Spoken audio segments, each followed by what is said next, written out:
Makes it a little better. If you focus a little off to the side, it might focus on there. Either way, hopefully it picks up sound. All right. Was everyone ready? Yes. Always. Yes.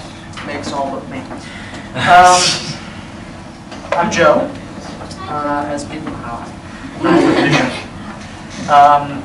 Being here, I'm really glad that I am here because I do have a vision for many different things. I can get behind most people's visions, and it was often difficult for me to narrow it down. Being here kind of helped me narrow it down a little bit personally, so that I get really a lot behind, and I'm very passionate about green energy, the environment, things like that.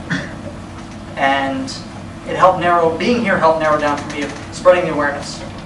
Too many people don't really pull their heads out of the ground and look up 2 seconds to really see the impact that we have on the world. We see it, but we don't really see it in its grand terms. We only see it in our neighborhoods, on our drive to work, on our drive to school, at school, paper on the ground, things like that. But most of the time it's out of sight, out of mind. And that's very unfortunate, because if it's out of sight, it's out of mind, but it still exists. It is still polluting. It is still harming your health, people's healths, human beings' healths all over the world.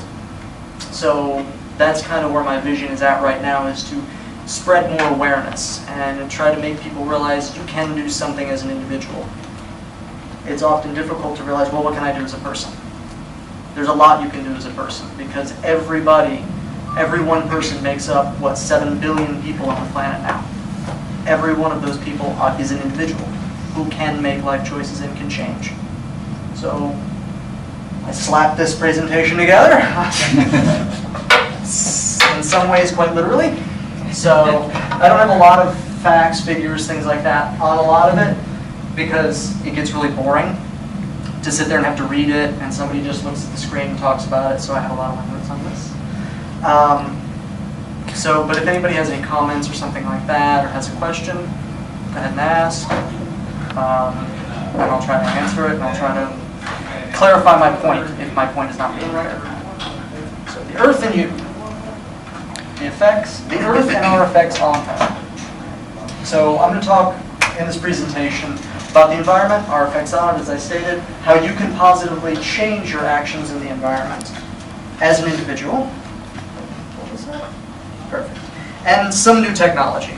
I didn't delve too much into the technological bit, because as I was putting this together, I got exceptionally overwhelmed, because there's so much information, and I only have so much time to present it. So I only hit on a few things, even though there's so much more I wanted to cover. What's that? Looks familiar. Yes. It's right? marble. Yes. What's more than that? It's our home. America. It's our home. People look at this and they don't really acknowledge the fact we're there. We're right about here. That's actually really accurate. Yeah. It's actually a thunderstorm. So we exist. We're on that right now, and people don't realize that that's our home. That's all we have. People often feel disconnected from the environment because we come in our air-conditioned buildings, we climb in our air-conditioned cars, for most of us, air-conditioned cars, and it's easy to forget. And you talk to your friends and your family, it's hot out there, it's hot out there, it's hot out there, but it's hot out there. It's not hot in here. Oh, it's a little hot, but you don't really acknowledge it. You don't really fully see that things are happening. The environment's changing. It's not just getting hot, it's getting hotter. It's getting colder, and things are changing. Record floods in Colorado, Superstorm Sandy, it may or may not become the norm nowadays. And whether or not you believe in that, things are happening outside of the normal things that we've recorded in the last 50 to 100 years. Stephen knows that. And often people get disconnected from that. But every human who has ever existed was born, lived, and died on this planet. Well, except for the people who are alive now. That little speck in the cosmos. That's all we have. We kind of have all our eggs in one basket. Because if something happens to that, we're done. And it makes no sense to pollute our home. Basically, people basically people, it's like making a tent in your house. And you sit in your tent and you pretend you're not in your house. You're in your house. We're in this building, but we're in our house. We're on Earth. It affects us. It does affect us. That's a really good metaphor. Yeah. So why would we destroy our own planet? Why would we destroy our home? It doesn't make sense. Why would we pollute our home? The Earth has existed for 4.5 billion years, give or take. Humans have been around for about 150,000 years at that time. And this is just going on science and things like that. Or 0.003% of the entire time the Earth has existed. The entire time the Earth has been around, we've only been around that long. That's it. That's nothing. Industry itself has only been around for about 250 years. Probably a little less than that, but I just decided to use 250, good round number. Or 0.00005% of the entire lifespan of the Earth's existence. But we've affected the planet more than any other species. This planet that's been around for 4.5 billion years and has seen species live, die, species we will never see. But we've affected it. We've changed it at a fundamental level. We've torn into the Earth, and we have affected it. If all humans were to go away now, our presence would still be left for probably millions of years. There would still be some remnants.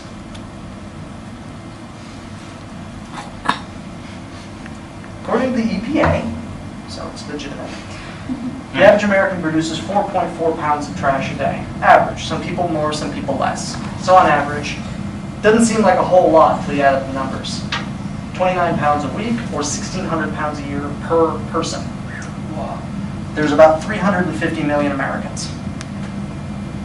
That's a lot of trash. 7 billion. 7 billion people. This is just America. I mean, it spreads all over. And we're just a tiny little planet. America has produced enough trash to bury 990,000 football fields under 6 feet of trash. Just the field, under 6 feet of trash. I think that figure is the span of America and us as growing population up until this point.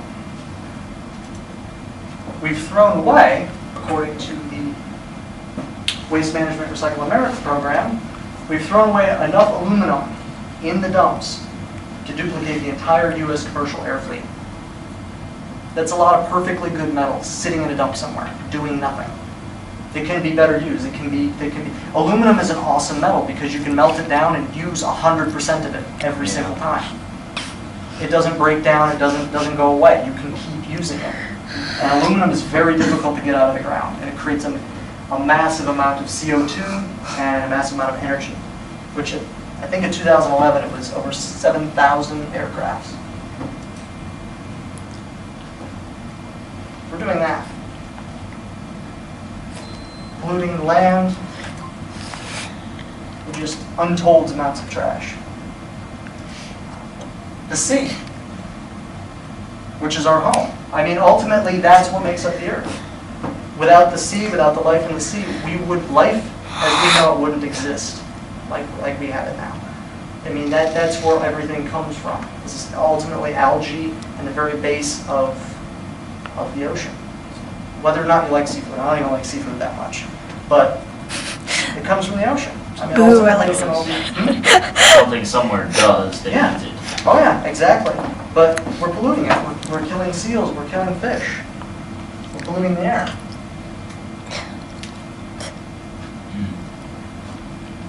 I mean, the air. I mean, we can survive for about 3 weeks without food, maybe a month, a few days without water, give or take. Just a few agonizing minutes without air. And then we die of asphyxiation. But yeah, we still pump tons of it in the air. And that's why a lot of companies get rid of toxins in the water, is they stir it up and it goes into the air. It goes away. Problem solved, right? Wrong. Exactly. So it's up there, it exists, just depends on where you live, if you live close by or not. And some people, unfortunately, in America live close by plants. I was actually watching a documentary on split estates. How many people know what split estates are? Are you talking about when they split up someone's land and build something? Basically, you own the land, you don't own the mineral rights. Mm. The state can sell off the mineral rights. They can lease it to a company. This is happening in Colorado in the Rocky area since the fracking boom right now. So you can have a nice plot of land and have just, it can be littered with natural gas mining plants. Not quite that, but natural gas mining plants. Some people live 200 yards away from it, and they have no legal rights.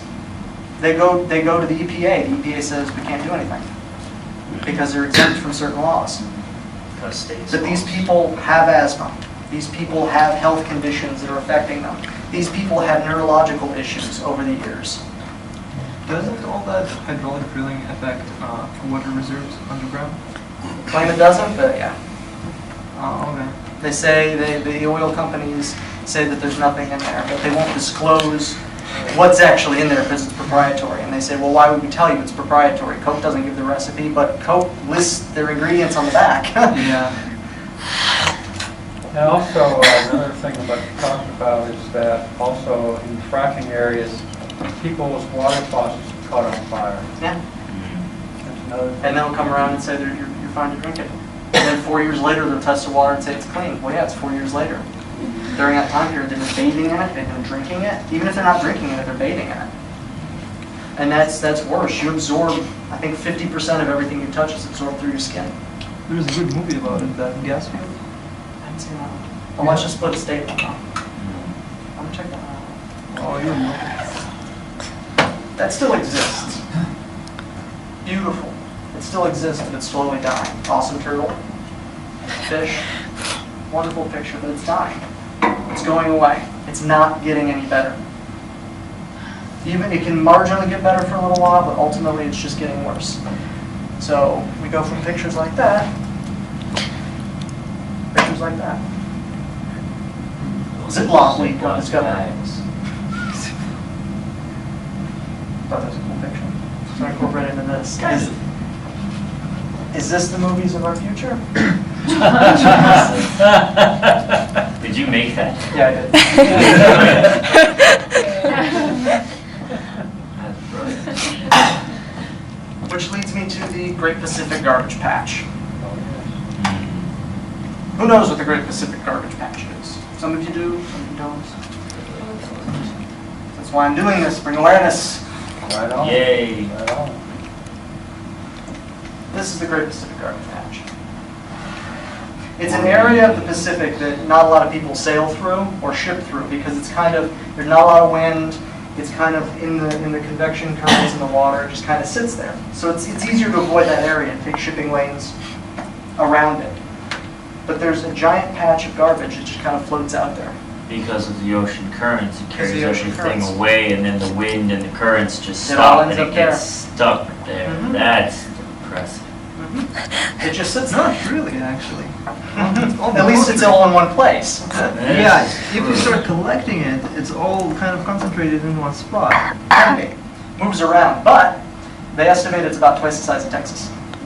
Which, if anybody's driven across Texas, you know, it's a pretty big freaking state. It's pretty big. Twice the size, estimated. They're not quite sure the actual size, so they just kind of have to go on figures. Up to some areas 100 feet deep. What's interesting about this is how nature is extremely resilient, though. They've found a few years back bacteria eating the plastic. Yeah.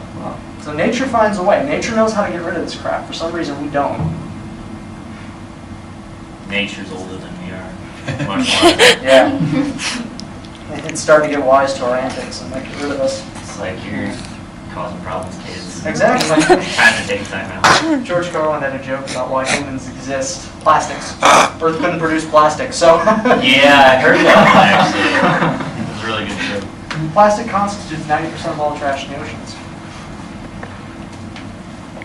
And the United Nations Environmental Protection Agency in 2006 estimated that every square mile of ocean has 46,000 pieces of floating plastic in it. Wow. Yeah. A lot of plastic sinks to the bottom of the ocean. Out of sight, out of mind. We don't know what it's doing down there. The ocean's vastly unexplored. But it sinks to the bottom of the ocean, killing wildlife on its way down and on the ocean floor. It's also confused for food. Animals don't know what plastic is. It looks a lot like other things. Plastic bags look a lot like jellyfish in the water. A lot of animals eat jellyfish, yes. No, I read this a couple days ago where they were talking about how there's a hole in the earth, in the ocean or something, and things go into that hole, but they never come out of it. So in the ocean. So they were thinking about like throwing all the trash into that hole. So I haven't looked at that, Maybe but that's that's probably not a good solution. Yeah, because they don't know what it is. Earth, that sounds like a really big. Here's a big hole. Let's throw everything in and see what We've happens. been doing that for years. Yeah. they say nothing comes out of it, so why not? So it's interesting. If you throw something in it, it's not going to come out. Go solid. Anyway.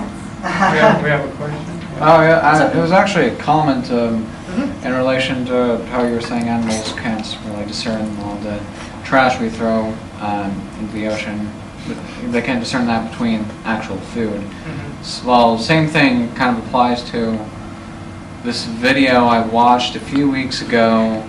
It was about 3 minutes long, and it pretty much just showed like these dead birds with just remnants of trash. Like you could literally dig like just piles of trash out of their I've bodies. seen that picture. Yeah. I've seen one of those pictures. I didn't want to post it here because it's a little like, Travis has a really strong stomach. that's fine. Other people may not. It's good to mention that. That's Yeah. important. And yeah, they eat that stuff. They don't know what it is. Yeah. And what happens is a lot of animals will eat a jellyfish and they'll die. Another animal comes along and eats that animal, and then it gets stuck in them. And it gets stuck in them. Plastic's confused for food. And directly and indirectly, they're eating other animals, killing over 1 million birds and wildlife a year. And then we get it in the fish that we catch, and we're the only ones that think, oh, hey, I can just take it out, and then they throw it away, and the whole cycle starts all over again. Plastic also breaks down in interesting ways. It's made from, well, I'll get to that. Yeah. Plastic doesn't actually break down like most things. Plastic gets smaller. It breaks down into smaller and smaller and smaller and smaller bits. It doesn't like a pair of socks or a tin can will rust, things like this, eventually break down into its basic elements. Plastic's a little bit different. So this is just some of the stuff that exists. Disposable diapers, big one, 450 years. How many disposable diapers? Some of you may have kids who have had kids who have had diapers or something. Some of you, I don't know. That's a lot. Babies tend to use a lot of diapers. An option to that is cloth diapers. It is not pleasant. I don't know this for personal experience, but overall, a lot of parents who have used it have said it's actually better. It actually better potty trains the kids faster. It's cheaper too. It's cheaper, a lot cheaper, and it doesn't, I mean, there's just large amounts of plastic and human excrement sitting in landfills. Just kind of sitting there. And then what do you do with a landfill afterwards? A lot of times they just pave it over with dirt and no houses. Yeah. That's just some of the stuff. And then we have no clue how long it lasts. Like, oh, that's a silica. It lasts forever. Yeah. Wait, so what did you suggest for the diapers? Cloth Cloth diapers. diapers. Oh, okay. Cloth They- diapers. Old school ones. Old You school. oh, the one that you actually wash after the Yeah. Yeah.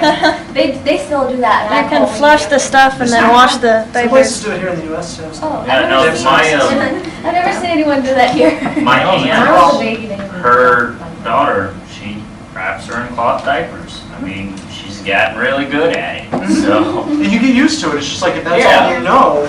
and see, Then it's that's fine. the thing. People are like, oh no, it's so inconvenient. It's so inconvenient. It's like, guys, we're the most adaptable species on the planet, We've grown. and you can't become comfortable with using cloth diapers. Grown to. There's a hole in your logic there. Does it affect the child in any way if they use just the diapers that we use now? Is there any side effects to the Disposable child? diapers? Well, if using cloth diapers, I was actually having a conversation with my manager recently. He said a friend of his did it and it potty trains it faster. Because the trouble with disposable diapers is the baby doesn't know they're wet because it's so absorbent. A lot of times they don't know that they've urinated. Mhm. But with a cloth diaper, they know they urinated and they're like, this is uncomfortable, I have to do something about this. I heard about that. I can tell you, when I was 11 years old, my youngest brother was born, and I helped him bring him up. And back then, it was cloth diapers. And you're right, when he he needed change. He'd do a nice little wah. He knew what it was about. And you know, you get used to it. I mean, he was my brother. And my mom would unfasten it. She'd take it off. She'd say, "Here, dude, deal with it, dude." Take it, dump the crap, and then we had a special container they went in, and she'd just go ahead and wash them. It was just no biggie. It was just part of the whole thing. So I think that makes sense about them being potty trained better. About the potty training, do you happen to know the average age approximately when kids stop needing? Yeah. I don't know. Because I think it's like 3 or 4. That sounds right. Yeah, it depends on the kid. Yeah, that's just average. Yeah. The only Yeah. statistics I've seen on it was something saying that it was something like people that are still not potty trained by the time they're in like first grade are like statistically more likely to become criminals, like psychopaths, yeah. And I'm just like, I will not alright. use the restroom. I was like about 1 year old and I was They feel already like potty trained Yeah. because we were using the clothed one. I'm like, Yeah, wow. exactly. Yeah, It's like, it's a huge difference. Oh, majorly.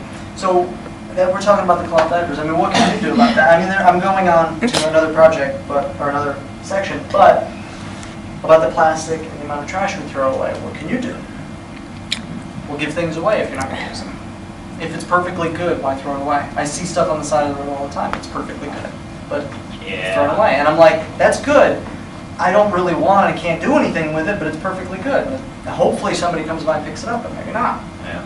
So give it to a friend, donate it to someplace, anything like that, because it's better somebody uses it or maybe even fixes it and sells it or keeps it than it just ends up in a landfill somewhere.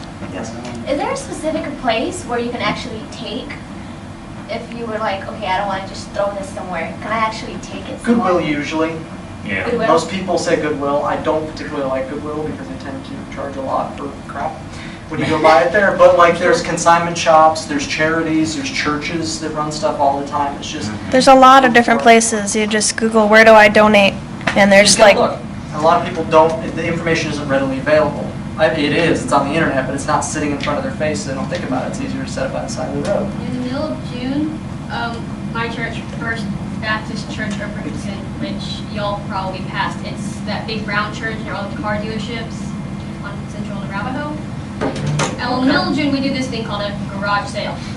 Well, it's not a garage sale. It is a full gym to parking lot sale. And we have people donate everything from paper clips to boats. So. Paper clips to boats. Yes. Pretty big gap. I'm not kidding. We've had boats some years and we sell Yeah. cars. It's awesome. So there are options. Another idea is reduce what you use. Try to get the most out of it. You know? My backpack. Exactly. Use it. I mean, paper towels for me, for a while, and paper towels are expensive. I don't care what anybody says. Meaning, paper towels can be expensive, especially when you're on a budget. And this is they're an taken old for thing granted. between us. This whole presentation, leading up to me. This whole presentation is about paper towels. Disturbing them, you know, things like that. I'm like, I would just wash it when it was dirty. Big deal. Sometimes it was messes, you know, they were a little bit thicker and stuff like this. But I just scoop it into the trash or rinse it out and it's done. But you're not spending money. That's the awesome thing about being green is you can save a lot of money. But if you do use towels, and as part of our conversation with paper towels, if you do use towels, remember to wash them, because if you keep reusing them, you're going to get bacteria and stuff like that all over. So I've since started using paper towels for certain things, unfortunately. So I have something. I've said something. Recycle it. Put it in the recycling bin. If you don't have a recycling bin, which is unfortunate, but still exists in places, Yeah. save it. Take it somewhere to have it recycled. I've done that. I mean, we don't have recycling at work, so I would purposely take my cans home.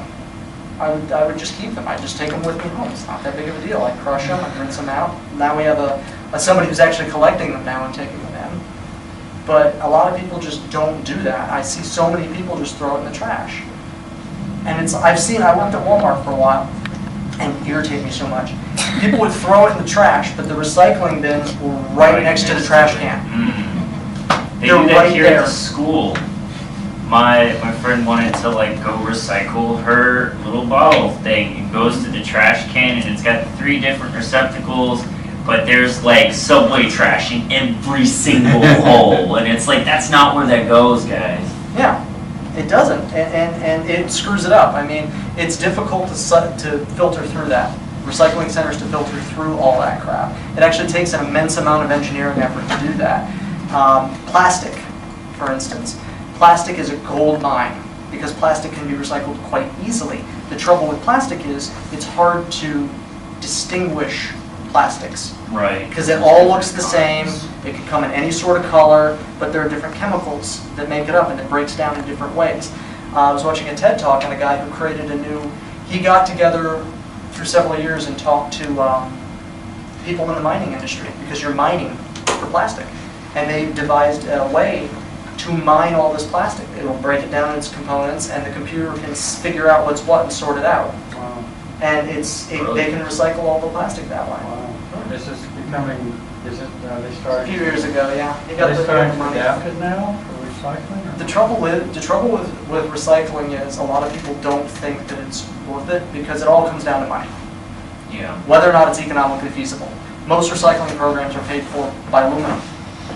Aluminum cans. The crushing and selling of aluminum cans pays for the recycling of the rest Homeless of it. people are great at Mhm. recycling. Oh yeah. Actually, they like. I mean, I know a few of them, several of them in Garland.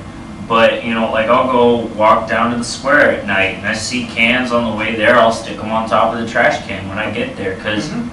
they'll go, you know, into the trash cans when no one's there, so that they don't have to be bothered, Mhm. and because it's the end of the day, and they'll look through it for anything that they can salvage. Because I mean, that's how they eat. Mhm. You know, a lot of you see homeless people going into dumpster diving. They're not really looking for food. They're looking for aluminum Mhm. to recycle.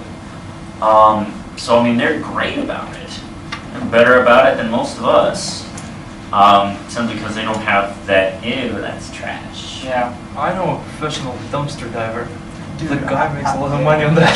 I was looking You like need to how much money he makes. Oh yeah. You just need to know when and where. Exactly.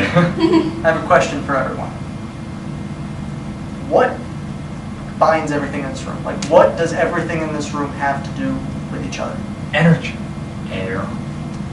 Well, everything. Atoms. This, Carbon. This, Oh, me. carbon. Cells, atoms. close.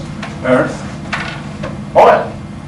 Black gold, Texas tea. I so wanted to play the Beverly Hillbillies video on this, but Black gold. I couldn't get it embedded in there, so we had to go with this. Black gold. Yeah, it literally is that. Oil has single-handedly made our society. Before we figured out we could do something with this black stuff that bubbles out of the ground, we were pushing plows through fields. We had horses and buggies and things like that. And we realized this stuff catches fire. We're like, oh, let's build a society. And we built a society on the back of oil. Everything here was brought to you by oil.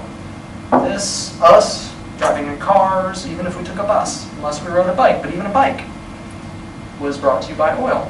Shipping, the bike, oil is, Tires. yeah, rubber, plastic.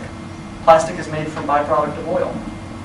Rubber, tons of chemicals out there. Makeup, lipstick, things like that, all has elements that come from the stuff that we pump out of the ground. And we use a lot of it. A lot of it. The world consumes 85 million barrels of oil a day. One day, 24-hour period of time. That comes out to, I think it's 42 gallons in a barrel roughly, is what I found online. That's 3,570,000,000 gallons a day.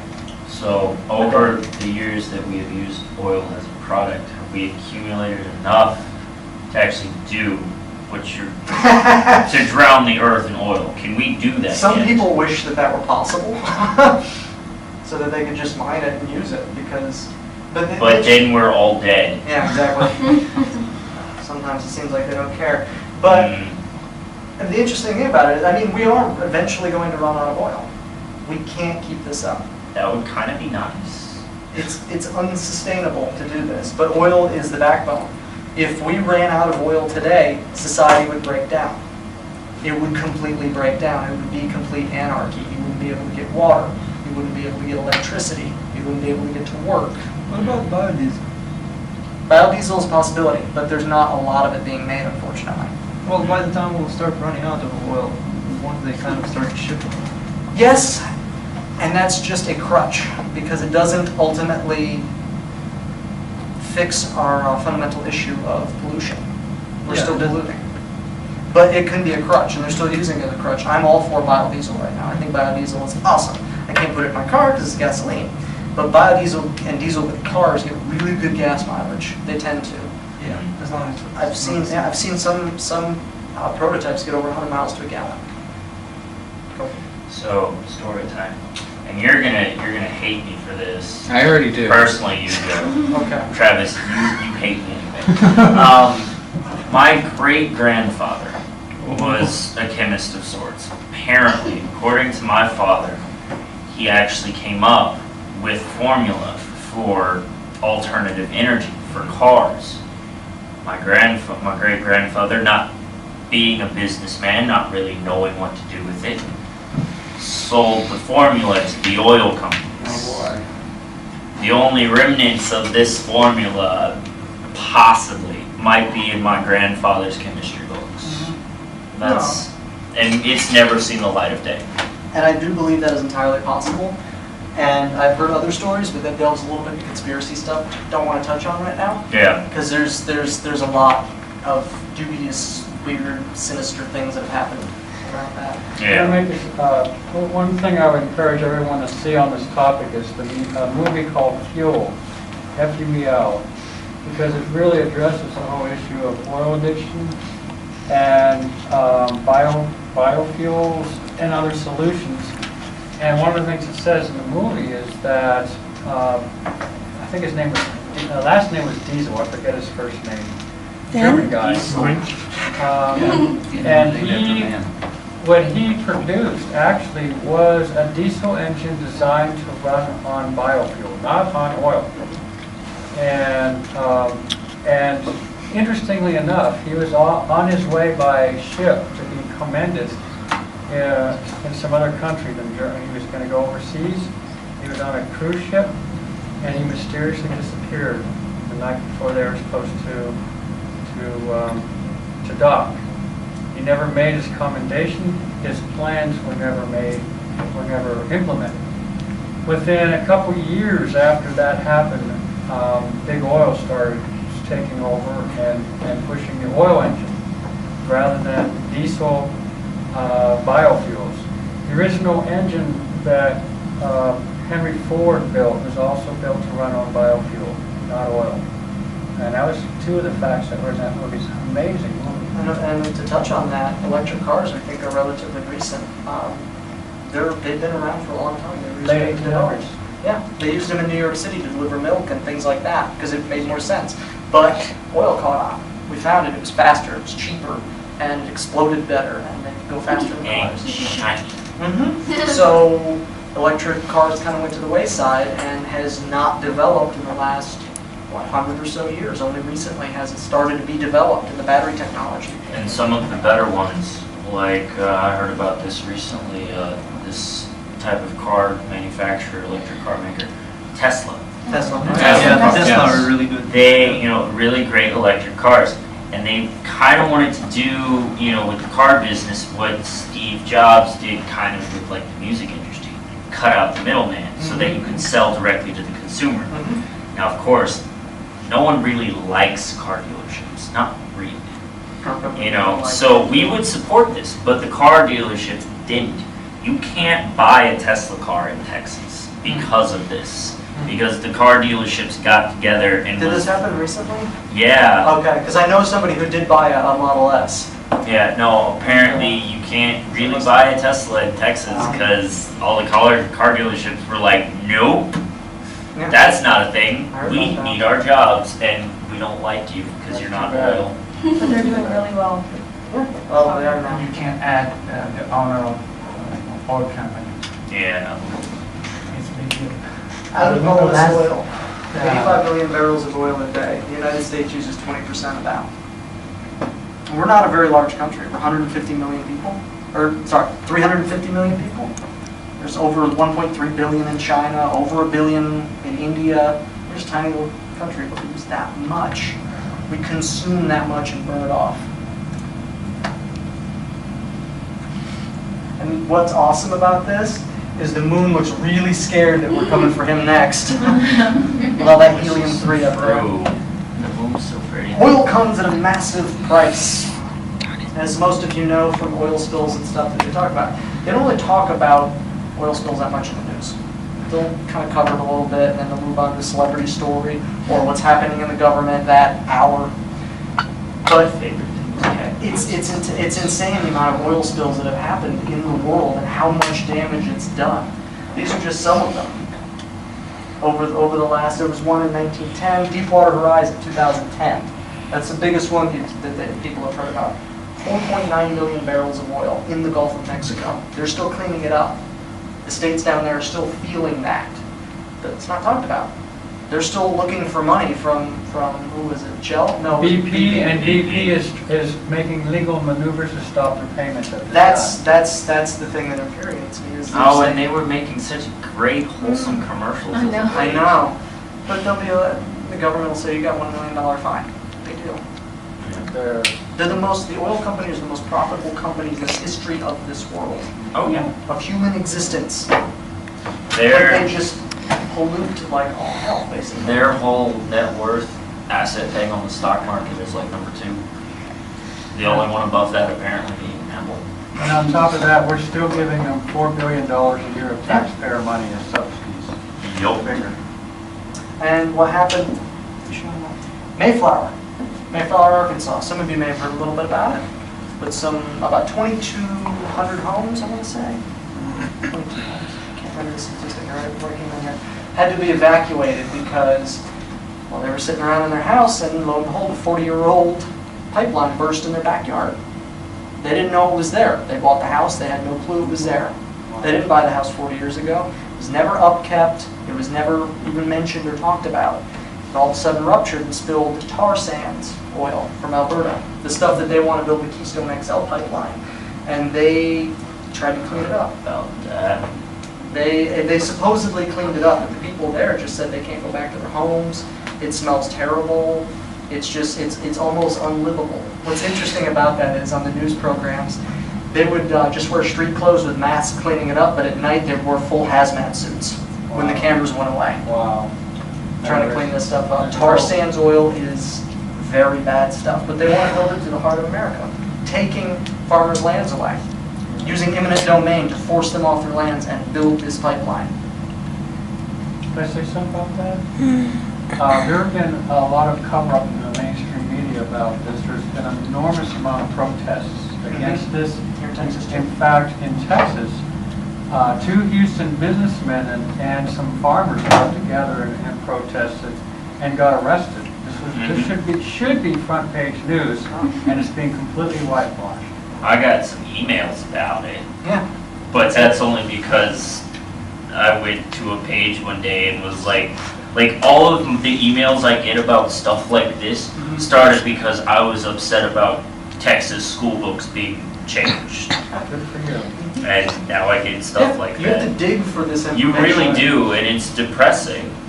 It should be front Because while this is like hiding away in the background, newscasters are, showing other things, and then they'll be like, now look at these cute kittens, guys. Yeah. Like, that's their favorite thing to do now. Obama said this. Yeah.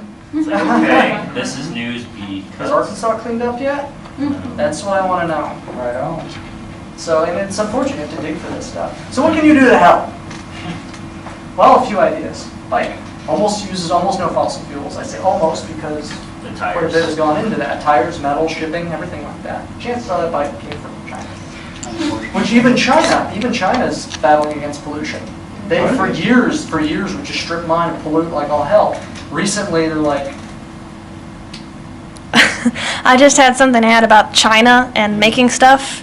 I recently learned that China, the U.S. had a ban for a while on chicken imported from China, and that ban is now lifted.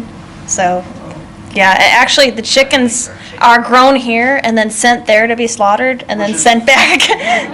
That's Yeah. not just weird, that's completely. And there's no rule. There's no there's no rule that they have to say this is from China, so you won't know. That's great. Plus, they're also starting to lower chicken inspections in general and letting the people who do the slaughtering from the warehouses and stuff inspect it because it's cheaper. So that doesn't really sound like it's Policing always works. because it's less. It's cheaper. It's less Here we money. go. So that's just an update. So. But yeah, Now I have China's to battling against. Give up chicken. China's battling against I gave up corn. pollution a great deal now. They're finally starting to step up. I recently heard of a law, and it's an extreme law, and it probably won't ever be implemented, but it is on the books, that if you are convicted of a certain amount of pollution, you can be sentenced to death. There are That'd be actually interesting. now riots happening in some parts of China. It's a little harsh. People, it's insane. Beijing is absolutely insane. During the Beijing Olympics, they had to shut down certain areas just to clear the air out for a day. The athletes had to stay indoors in clean air and have to shuffle them to certain places because it is so unbelievably bad there. People live there, they breathe the air. Can I ask a question? Because I hear about this every now and then. I don't know actually how bad it is. You seem like the kind of person that might know. Chernobyl. What exactly happened there? Like, apparently it's like a death zone. You go in there for like a couple months and you cannot go back. Chernobyl, I've learned a little bit about it. It's not as, wildlife seems to be doing pretty well there, but it is genetically altered. So the Earth is adapting. Yeah, the Earth always Always adapts. adapts. Nature will figure out a way. It may take a long time, but nature will figure out a way. Chernobyl isn't as, you can't get too close to it as human beings.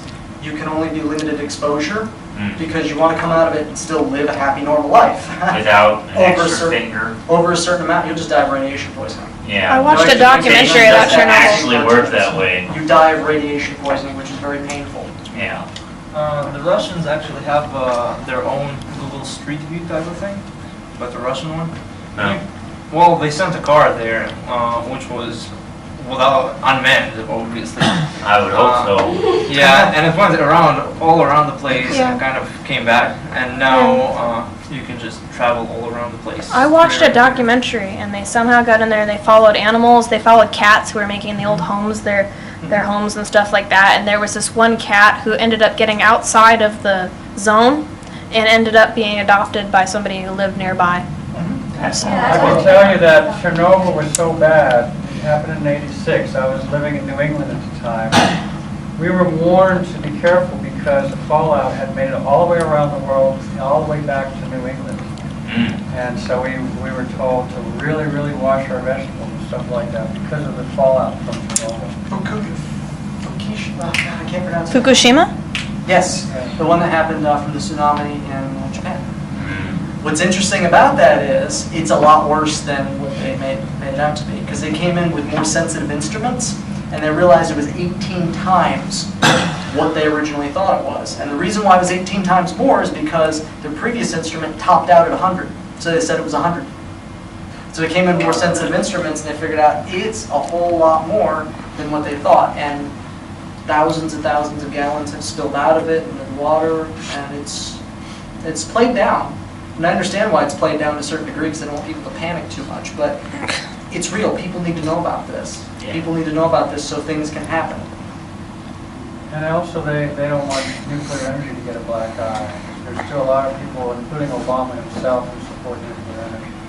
Unfortunately, nuclear energy is not the perfect way to go and uses a ton of water. Anyway, another thing you can do, get a fuel efficient car. Not everybody can afford a new car, but there are a lot of other old Hondas and Toyotas out there that get over 20 miles to the gallon, and they're not super expensive. And not, if you can afford a new car, not just a hybrid, the battery cells, because the battery, or electric, because the battery cells in these cars are mostly lithium ion. It's essentially laptop batteries all strung together and wired up. Lithium is difficult to get and is a very rare element, as well as some other extremely things. volatile. And most of it comes from China. They have to completely strip mountaintops in order to get this stuff. just to get little bits of it. That's why it's really important to recycle your cell phones and your cell phone batteries, which I'll get to later, as well as laptop batteries, because there's very valuable chemicals in there that need to be broken down and disposed of and recycled. So it's not all sunshine and kittens with electric cars, but the technology is getting there, the battery technology is getting there, and I do believe the electric cars are in the future. Question, so how do you, I've got a hybrid Prius. I average about 55 miles a gallon. How do you balance the savings in oil and all the damage that oil mining and spills and everything caused with battery? My commitment when I bought a new car was precisely to not use all that oil, to not support the oil companies as much as most people. The downside about that is I've read interesting studies one way or the other, and some people say it saves more, but a lot of studies I've read said it actually hurts more in the long run. Getting one of these cars. What people don't understand about cars is cars take a huge toll on the environment. One car. There's precious metals involved. Catalytic converters under cars. Most people don't know what they do, or why they're there, or that they even exist. What a catalytic converter does is it takes the exhaust from the engine and it converts it into safer fumes. Essentially, how it does this is it has to get really hot from the engine exhaust, and it has it gets gold and platinum and certain like that metals in there. So yeah, that's actually in catalytic converters. So it takes a lot of oil, it takes a lot of power, it takes a huge toll on the environment to create one vehicle. But yet, how many vehicles are there? Too many. Too many. I miss the days when people didn't look at me funny for walking. God bless you for walking. Technology. We all have it. I have some here, some up there. I'm running some down there. We all have some in our pockets, some there. It's everywhere. Yes. Technology is everywhere. But we get rid of technology. There's always something new out. Or newer than what you have. Now, you're not even the newest. What do you do with all this crap? E-waste. It only makes up 2% of the full mass in landfills, but it makes up 70% of toxic waste.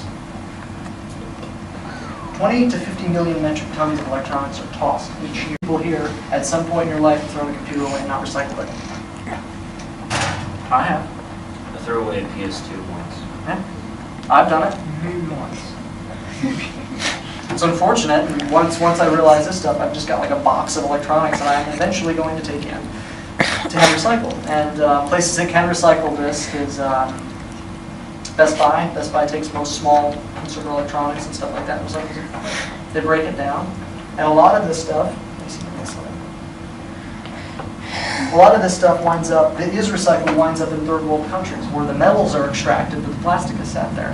People hand pick through this stuff, through the lead, through the chemicals, the toxic stuff that makes up this stuff. And it can be toxic. That's got to be some great hazard pay. Ooh, no, it's not. Not in third world countries. That's figured. Nope. Kids work through it. Kids pick through it, stuff like that. And with plastic, what's disturbing is people can't really sort the plastic out very well, like I was saying before. So some places will burn it and smell the fumes to figure out what kind of plastic it is because they don't know. Yeah. Don't do that at home, by the way. Do not. No.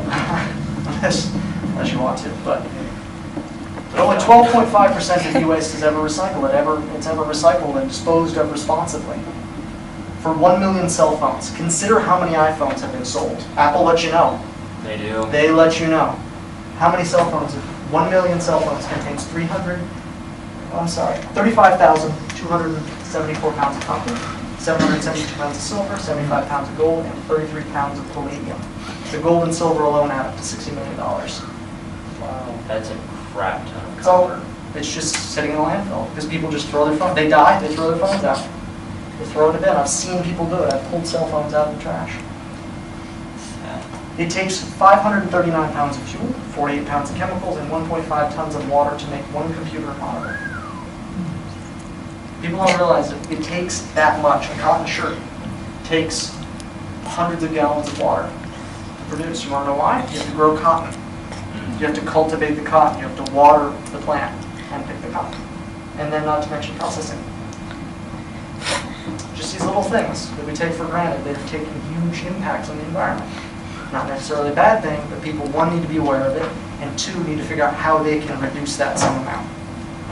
Is it possible that we'll ever run out of water? Yeah. Oh yeah. Water everywhere, but not a drop to drink. Oh, so you mean, yes, maybe we won't run out of water, but we'll run out of usable water. Usable water. We'll have to figure out new ways to desalinate, which right now is super expensive in conventional ways, but there's been a lot of breakthroughs in desalinization efforts that make it very cheap to do.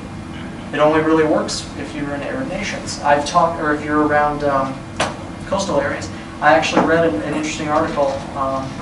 Anybody who's a Star Wars fan knows that Tatooine they were moisture farmers. Yep. They would get water out there. They talked about doing that. But that takes electricity. What's it all relate back to? Oil. Oil.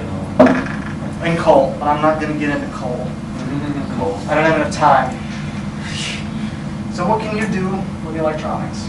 Well, recycle it. If you're not going to use it, it's absolutely broken. Maybe get it fixed. Donate it to computer shops. A lot of side-of-the-road computer shops will take old electronics, fix it, and sell it. Or if they can't sell it, they'll recycle it. What you can also do is keep it for a little while until it's still working. Or get rid of it. Run it till it dies or till you can't use it anymore. And then maybe try to repurpose it. Just because a new iPhone comes out doesn't mean you need that new iPhone. Because guess what? There's going to be another one coming out next year. Wait for that one maybe. And the year after that. Yep. And 3 months after that. Yeah. Just wait another year if you can. And then get the new one. It'll be 10 times better than the one that just was released. And you get an awesome new phone. Or get a used one. For a lot cheaper. You save money. I bought my cell phone on eBay. Second hand. Actually, the reason why I bought it on eBay because I had to pay full price for it so I can keep my unlimited data plan. But it saved me a lot of money. Instead of spending $600 on a brand new phone, I got one online and it works just as well. I paid $300 and something for it. Second-hand phone, works great. It's the best piece of technology I've ever owned. Yeah. Think about that for a second. Yeah, it really is. And I see a new one coming out and I do it. I'm a tech guy, love geeky crap, and I'm always looking, oh, what if I get a new processor? I don't need one. I just got a new one because my old computer was 6 years old. I was reaching my limit with it, and I'm going to take that old computer and I'm going to repurpose it. I'm going to use it as something else. So that's the thing you can do. I mean, there are things you can do about this electronics. It's overrunning our society. Something also interesting about electronics, besides the battery, is that there are very precious metals in there. Coltan is a very precious metal that I'm sure none of you have heard of. It's mined in Africa, and it was mined by pygmies. Enslaved pygmies. Another neighboring tribe enslaved them and forced them to work in the mines. You're talking about the little monkeys. Yeah, little pygmy tribes. They are enslaved by a neighboring tribe and forced to do this. And it's in our technology. We don't think about it. The reason why they use coltan is because it's incredibly electrically conductive. It's really easy. You can make these. They're not monkeys, they're small human beings. They're small human beings. Yes. Yeah. Well, I'm sure that's what Colby meant, but. I don't know, maybe. Well, there are monkeys that are called pygmies. Sure. Pygmy monkeys. These are human beings. These are living, breathing human beings. That are genetically just a little bit different than us, and that's not a problem. But it makes our stuff so thin. Wow. Yeah. But people don't realize that. Actually, I was listening to Joe Rogan podcast, and there's an ex-UFC fighter who's going over there by himself. He's been over there by himself, working with these pygmies. He's joined their family, and he's fighting for them. Wow. Because 97% of 100% of all coltan is rebel owned. So these people just own it and sell it off and stuff. But we need it in order for our society to continue doing what it does. I'm sure not every piece of electronics uses it, but Is there an alternative, something else you can use? I don't know. I haven't researched it. I haven't researched that. But I'm sure there is. There's always an alternative. There's always a better way. Because this is where ecological awareness and social justice come hand in hand. For instance, another example is our clothes, and Sears and J.C.Penney and Walmart and people like that. They get their clothes from slave labor in Bangladesh, for instance. It's just really a considered thing. So, We've Yeah, got it's about important to be aware. we got about 15 minutes till the end of our meeting. I'm not too far down. I'll clear that up. The vet. Slave labor. I forget that thought. This is essentially what we do a lot of times. Earth Day. Love it. It's awesome. Let's do something green. It's the rest of the day, though. It's the rest of the time of the year. We don't care.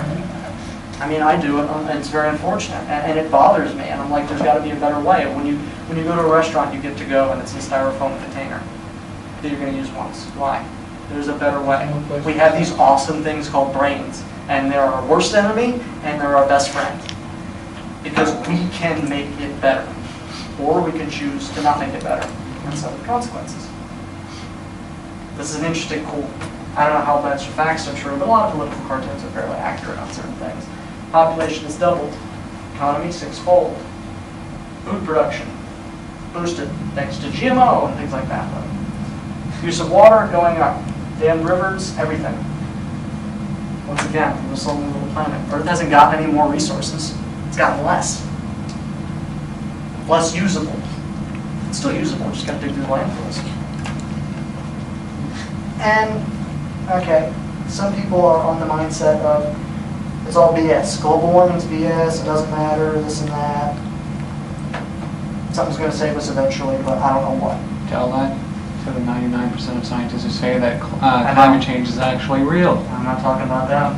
But what do we gain? We gain energy independence.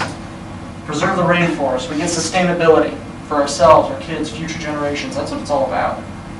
We think we're living for us. We're not. We're always living for more people. Because we're not always going to be around. We are not. But future people are. But we live very selfishly, like we're going to live forever. Livable cities, renewable energy, clean air and water, healthy children, blah, blah, blah. What is a big hoax? We create a better world for nothing. Would that be such a bad thing? No. It wouldn't. Some people have this idea. All his allergies are gone. Awesome. So, a few things that you can do as a person. I'm wrapping up. Use reusable bags. One reusable bag contains 1,500 plastic bags from a landfill in its lifetime. And yes, it does cost something to make that, but overall I think it's much better.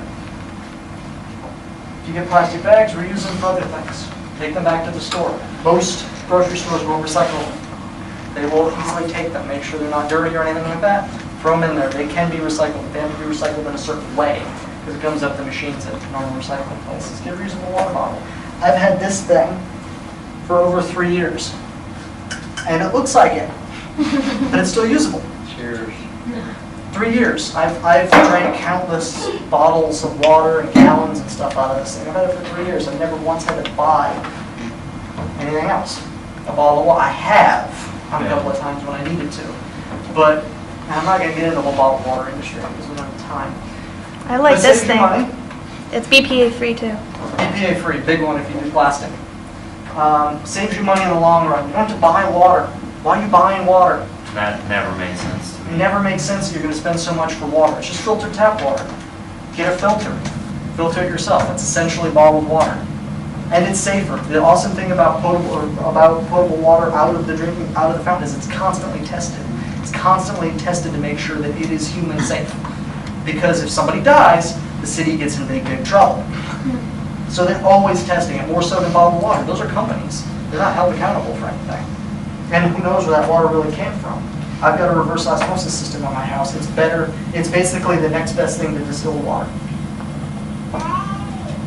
Sorry, I just switched on there, but I'm doing it here. LED bulbs. They're a little more money. A lot of people can't get them, but I started systematically buying them for my house. They don't use hardly any power. Like a 3 or 4 watt light bulb is a 60 watt equivalent. My dad loves LED light Love bulbs. them. He I've will got 'em sit everywhere. there and talk for hours about how great LEDs are. It's They're beautiful. amazing. They are absolutely amazing, and they're going to help save the planet. And I imagine one day when these things burn out, they last a long time, but when they burn out, a recycling program to where you can take these in and have them recycled, they refurbish them and sell them. Cool. Because it's just small little parts that go bad in these things. The LEDs themselves last a really long time. If you can't get that, the next best thing is CFLs, which are complex fluorescent bulbs and squiggly lights you see everywhere. Basically, they're these, but in compact form.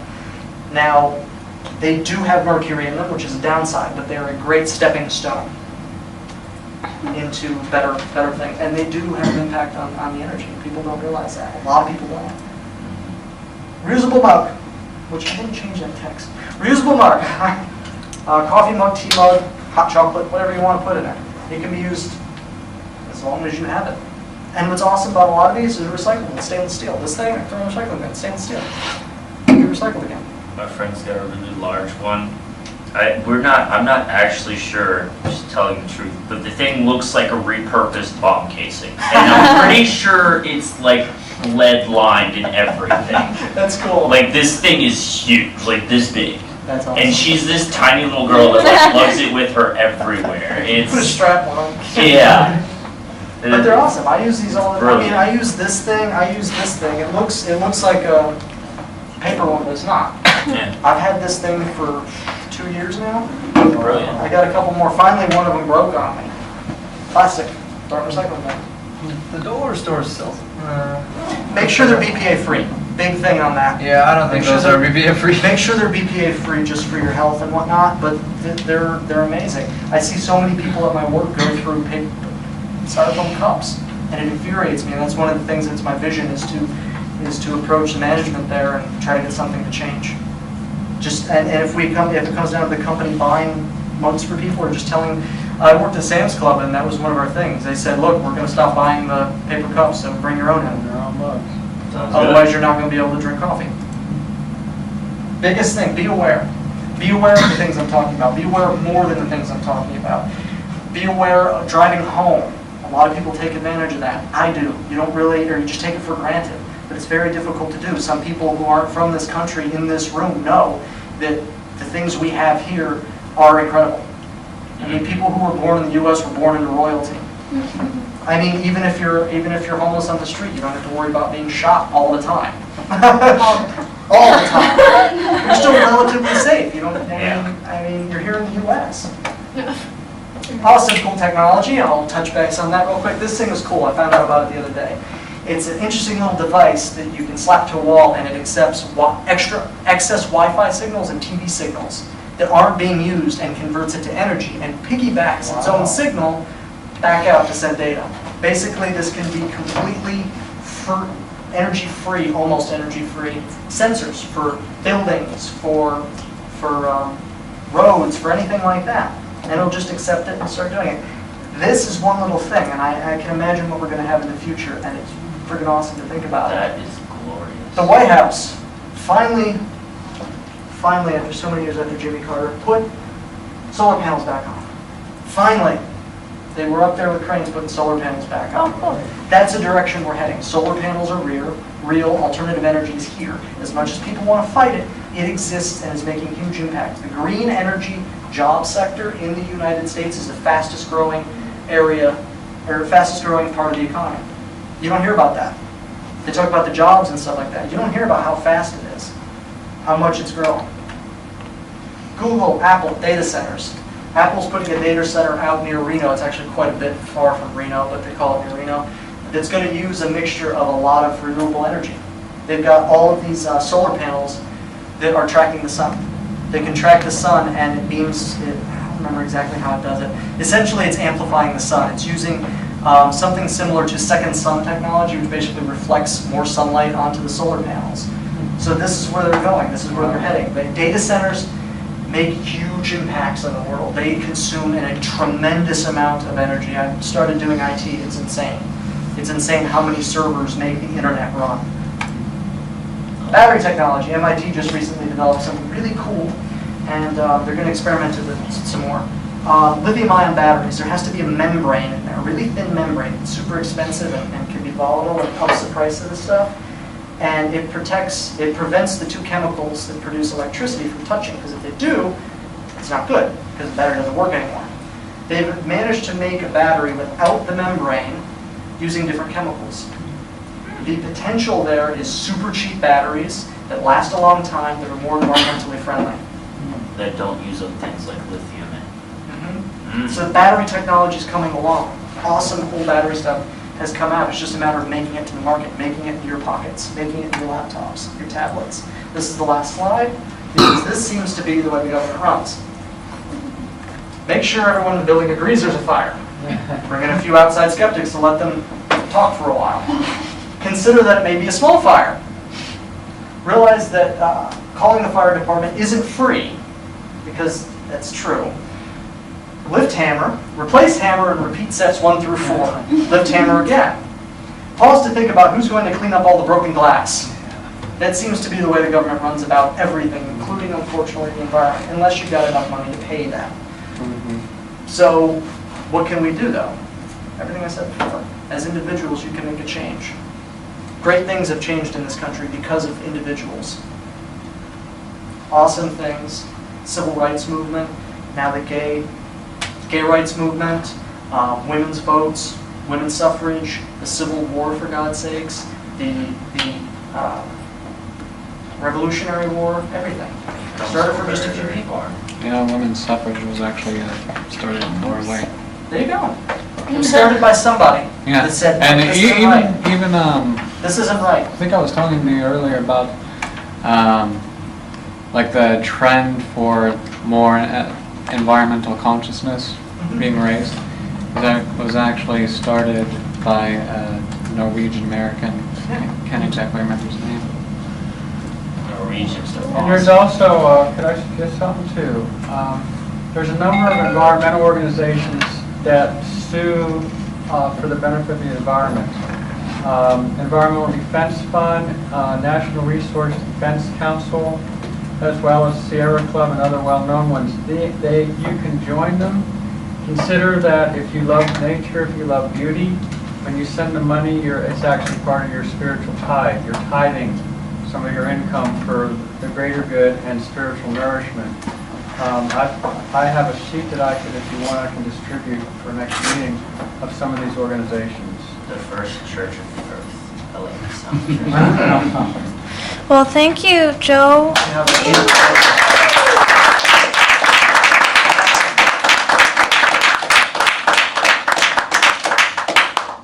Interesting thing about single groups, though, I was listening to a podcast, is that groups to change something, like groups that want to change something, have to be self-defunding.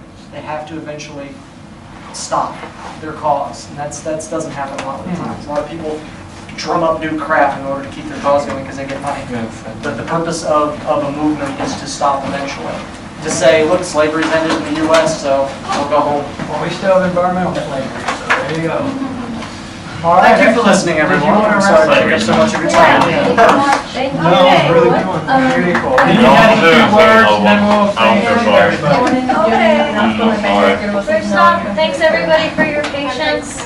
Our meeting time is actually 6 to 8 now because we realized that presentations take a while, but the pamphlet says 6 to 7:30.